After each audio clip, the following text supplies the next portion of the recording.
മരട് നഗരസഭ 31-ാം ഡിവിഷനിൽ ദമ്പതികൾ മരിച്ച നിലയിൽ. മരിച്ചത് സാബു ദേവസി, ഭാര്യ ഫിലോമിന റോസ് എന്നിവർ. ഭർത്താവ് തൂങ്ങി മരിച്ച നിലയിലും ഭാര്യ വിഷമുള്ളിൽ ചെന്ന നിലയിലുമാണ് കണ്ടെത്തിയത്. കടബാധ്യതയെന്ന പ്രാഥമിക നിഗമനം.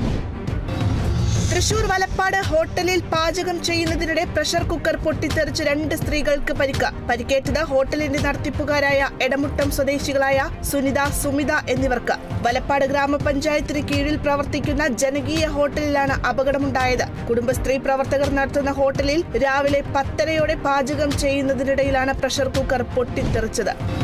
കൊടുങ്ങല്ലൂർ ആല പനങ്ങാട് സാഹിബ് ജുമാ മസ്ജിദ് ജമാഅത്ത് മഹലിൽ ഷെയ്ഖ് മുനവർ ഷാ തങ്ങളുടെ 230ാമത് ആണ്ട് നേർച്ചയ്ക്ക് തുടക്കം. പാണക്കാട് സയ്യിദ് മുഈൻ അലി ശിഹാബ് തങ്ങൾ പതാക ഉയർത്തി ഉദ്ഘാടനം ചെയ്തു.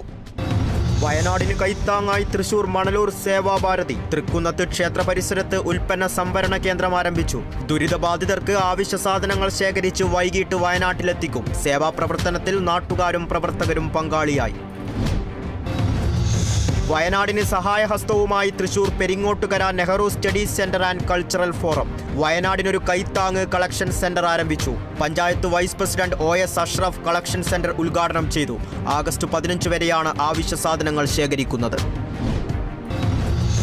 തിരുവനന്തപുരം ആര്യനാട് ചാരായവും വിദേശമദ്യവുമായി ഒരാൾ അറസ്റ്റിൽ. കുറ്റിച്ചൽ പരുത്തിപ്പള്ളി ശിവക്ഷേത്രത്തിനു സമീപം മദ്യവിൽപ്പന നടത്തിയ സനൽകുമാറാണ് അറസ്റ്റിലായത്.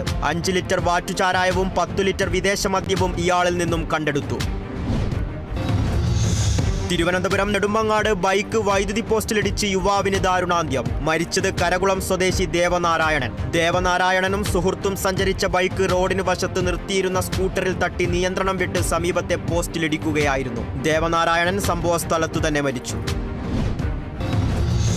61 പേരുടെ കൊച്ചി മുതൽ ബാംഗ്ലൂർ വരെയുള്ള ആകാശയാത്ര പുറപ്പെട്ടു. കുടുംബശ്രീയുടെ കീഴിൽ തുടക്കമിട്ട ആദ്യ travel and tourism team dreamy ഡെസ്റ്റിനേഷനോടൊപ്പമാണ് ഈ യാത്ര.